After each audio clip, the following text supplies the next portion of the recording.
primeiro ano de vida é um ano muito difícil. Sim. É um ano muito difícil para tudo. Para o casal é um ano muito difícil, porque você se anula como casal. Eu acho que os dois, né?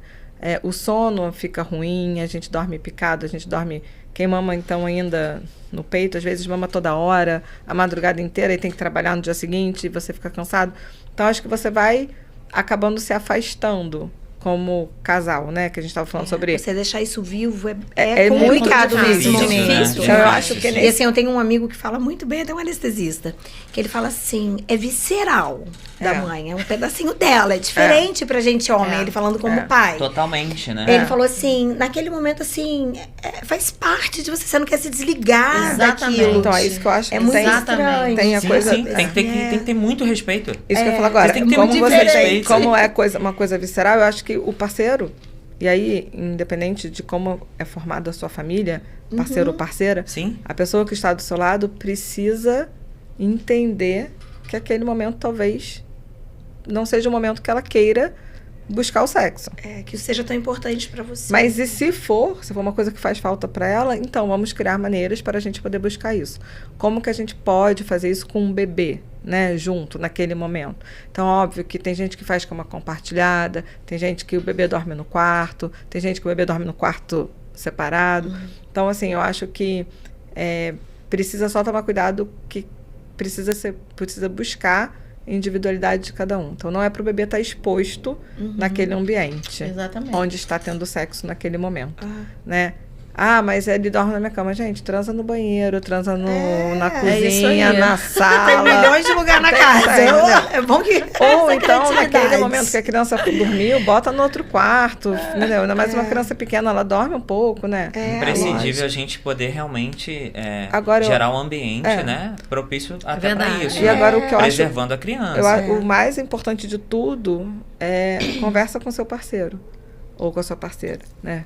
Conversa, porque precisa ser entendido que às vezes a gente está em momentos diferentes na relação, né? Isso passa por vários momentos, mas quando vem um filho, a mulher está em momento diferente do que o pai. Totalmente. É totalmente diferente. Totalmente. E se a mulher casou com um alecrim dourado, então, aí ela tá lascada. Sim.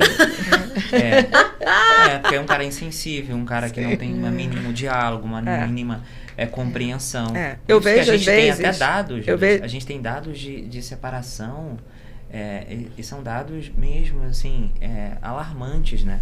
Por isso que você vê muitas mulheres sendo desamparadas. E eu vejo muitas mulheres né? no consultório falando assim pra mim, às vezes, não, doutor, eu não tenho a menor vontade de fazer sexo, mas eu preciso para o meu marido não me abandonar. Não precisa. Se você não quer, você não precisa. Ele tem que entender esse momento. Mas como ele vai entender esse momento? Se você conversar com ele.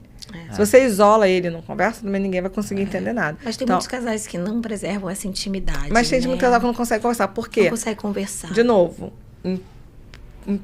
colocaram na nossa cabeça que mulher não pode falar sobre sexo. Mulher não pode ter o prazer, o alto prazer. Ou mulher ela tem que ser submissa, né? Ou ela se dá o prazer para ela. Às vezes não está a fim de fazer sexo, mas está a fim de ter um prazer de uma outra forma. Por que a gente não pode falar sobre isso? Por que a gente não pode falar sobre orgasmo, sobre acessórios que podem ser usados? Sim. Ou sobre como que você pode. Às vezes, eu não quero fazer isso, mas posso fazer aquilo. Não quero isso nesse momento, mas posso ter outra coisa. E eu acho que é isso, você buscar, e eu converso muito isso com um grupo de amigas que eu tenho, que assim, há 10 anos atrás a gente não falava disso, há 5 anos a gente falava muito pouco, e hoje a gente fala muito. Agora a gente consegue falar muito bem. Isso é muito legal, essa abertura, né? Esse quadro foi muito legal, gente, porque mudou o perfil dos pacientes. Hoje, assim, não é que as pacientes mudaram. Eu tenho pacientes que já são minhas pacientes há 15 anos. Mas elas conversam hoje comigo sobre isso. E às vezes estavam comigo há 5 anos. Como é que tá a sua vida sexual? Ok. Tá boa. Doutora, tô adorando, porque agora eu posso falar tudo com a senhora. Assim, poderia falar antes, exatamente. Né? Então é muito legal. A gente também é o acolhimento de novo, né? Mas a gente convida e desperta as pessoas. Porque tinha um tabu também, né, Carol? Da mulher não poder falar sobre isso. Sempre teve isso, assim, né? Ninguém falava sobre sexo na forma reprodutiva. Né? Os nossos pais falavam, talvez, com a gente sobre cuidado, seu corpo vai mudar, vai ter peito, vai ficar menstruada, vai não sei o que. Cuidado pra não engravidar. Cuidado pra não engravidar, quer ir no ginecologista, não sei o que. Mas ninguém falava do prazer, o sexo como prazer. É a colocação da mulher numa escolha de uma posição que não é uma escolha dela. Assim, ela que precisa se readequar, ela precisa, na verdade, se deslocar para a posição que ela quiser estar, entende? Seja para falar sobre sexo, seja para falar sobre orgasmo, seja para falar sobre as posições que são confortáveis. Lógico, e os casais não dialogam sobre as posições que do que fazem gosta, o ato sexual. né? Do que gosta, sabe? Que fica nessa coisa de a gente querer agradar o outro e depois vai somando situações não ditas que se transformam em algo assim, realmente muito perigoso, né? Para a relação como um todo, né? E o impacto é enorme, né? Toda a família. Sim. Eu acho bacana do ginecologista em si, que eu acho que ele é além do ginecologista, ele é psicólogo do paciente, psicólogo sexual do paciente. Às vezes, E eu já vi. Pedro, me ajuda aí. Existem psicólogos, existem ginecologistas, obstetras especializados só nessa parte. Com certeza. Só nessa parte. Só na sexualidade. E uma vez eu escutei uma obstetra e ela trabalhava nessa parte de sexualidade. E ela falava, eu lembro nitidamente na minha cabeça, porque muitos anos atrás, um tempo atrás, quando eu estava fazendo medicina, eu nem pensava em ter filho, não, eu quero curtir, eu quero trabalhar, porque eu amo ser médica, não sei o que negócio todo. E aí eu escutei ela falando, e eu, gente, mas ao mesmo tempo eu tô velha, eu tô já com 30 e poucos anos, como é que vai ser? Será que eu vou ter filho? E aí ela falou assim, a mãe quando a menina quando tem filho, ela tem um boneco. E a mulher, depois dos 30, ela tem um filho. E eu achei aquilo o máximo. Eu falei, gente, não, eu quando vou ter filho, eu já vou ser mulher. Pensava disso. Empoderei total. Mas acho que é sobre o empoderamento, né? Sim. Então, eu acho, assim, que, na verdade, a função do ginecologista, obstetra, né, até voltando, assim, para a questão do acolhimento, é essa parte sexual, essa liberdade que você tem de falar. Com um profissional, porque às vezes você tá com psicólogo, você não tem essa segurança, abertura de falar da sexualidade e essa em si. fase agora que a Carol ainda faz, né, muito da parte de climatério, né, terapia hormonal e tudo.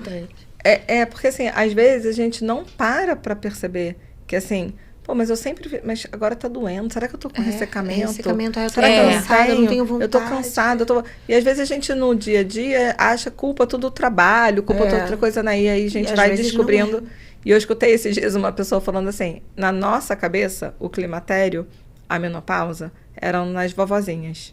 E hoje, quem é menopausada normalmente é Angélica, Ivete Sangalo. São pessoas...